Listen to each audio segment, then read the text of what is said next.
সুজন দা, ওই দিকে কই যান? দাঁড়ান, এই ঘুরেন ঘুরেন ঘুরেন, আমার সাথে নেন।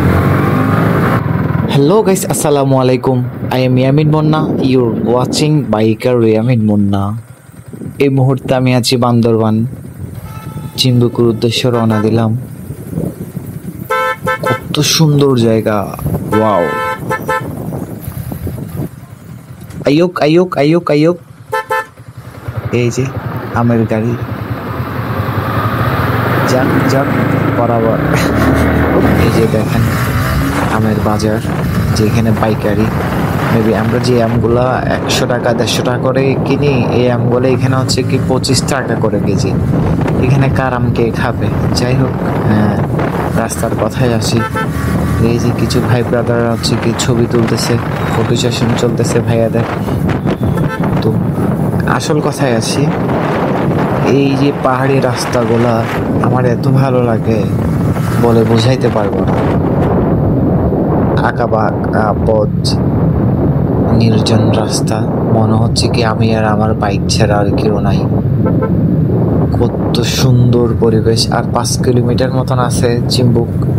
যাই হোক, আস্তে ধীরে যাওয়া যাক। অনেক সুন্দর। এই পাশ দেখবেন আর ওই পাশ দেখেন, যেদিকে দেখবেন ওইদিকেই সুন্দর।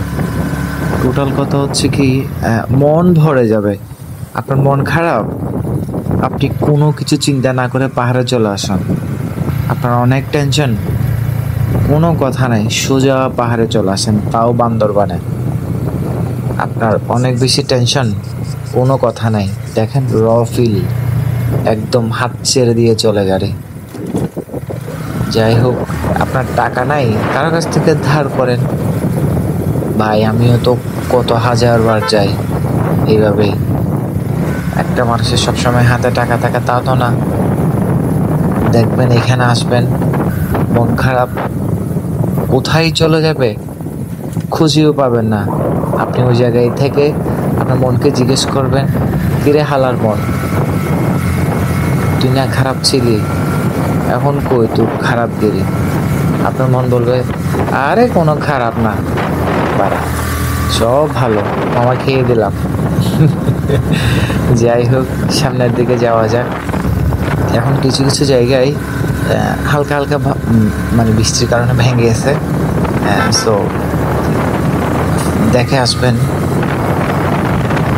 সাবধানতার তো কোনো মাইন নাই। কর্নারিংগুলো এত মজা সেই লেভেলের, বলার মতো না। আমার বাকি টিমমেটরা হচ্ছে কি সামনে দিয়ে চলে গেছেন, আমি পিছনে ছিলাম, দাঁড়াইছিলাম। পাহাড় দেখতে ভালো লাগতেছিল, দাঁড়া পাহাড় দেখতেছিলাম, তার জন্য বাকিরা সামনে দিয়ে চলে গেছে। আর বাকি যারা সামনে দিয়ে চলে গেছে, এক একটা বুম বুম রাইডার। কারের একে কার কথাই বলবো বলেন, এক একটা বুলেট। আমি এতক্ষণ গাড়ি চালাচ্ছি, যদিও স্লোলি গাড়ি চালাচ্ছি, তার জন্য হয়তো খুঁজে পাইনি।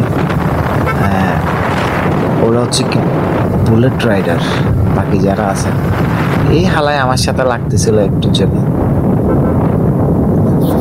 সামনে আছেন মনে হয় সুজন দা, দেন হচ্ছে কি সাব্বির ভাই, ভুট্টো ভাই।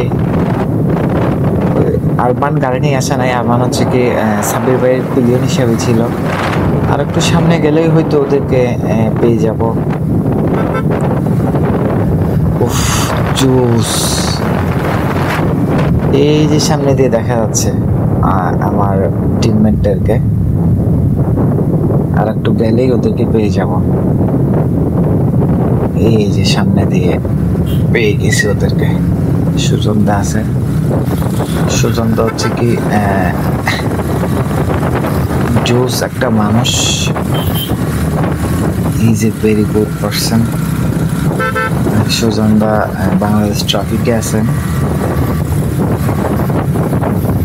সুজনদার কর্নারিংটা একটু দেখেন। ওই কই যান সুজনদা, দাঁড়ান আমারে ফেলে যায় না। তো কর্নারিং নিতে যাই, একটু মিসটাইমিং হয়ে গেছিল। যাই হোক, কেউ ছিল না। আর আপনারা যারাই পাহাড়ে আসেন না কেন, কর্নারিং করার টাইম একটু সাবধান। এইখানে হুটহাট করে আবার অপোজিট সাইড দিয়ে গাড়িও ঢুকে যায়, আমাদের বাইকারদের সিগন্যাল হচ্ছে কি এই জিনিসটাই, যে পা নামাই দিয়ে মানে তুমি স্লো আসো। অনেক চিহ্ন আছে, হ্যাঁ, এগুলা আপনি বাইকে করে কখনো কোথাও গেলে তখন বুঝতে পারবেন, এমনিতে বলে বোঝানো যাবে না।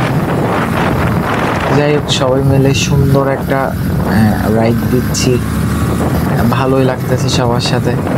আর সামনে তো আছে সাব্বির ভাই, পিছনে আরমান গাড়ি নিয়ে আসে নাই, তার জন্য সাব্বির ভাই পিলিয়ন হিসেবে আসছে ঢাকা থেকে। আর এর সামনে দিয়ে আছেন আমাদের বস শামসুল আলম ভুট্টো ভাই। ওনার কথা আর নতুন করে কি বলবো, বস অলওয়েজ বস। একটা জিনিস আমি হচ্ছে কি ভুট্টো ভাই পিছনে কারো জায়গা দিই না, সাব্বির ভাই হুট করে আমার জায়গাটা দখল করে ফেললো। চাইছিলাম সাব্বির ভাইয়ের কোড দিতে, আবার দিই নাই, সিনিয়র ভাই যে তার জন্য। ভালো থাকবেন, আসসালামু আলাইকুম।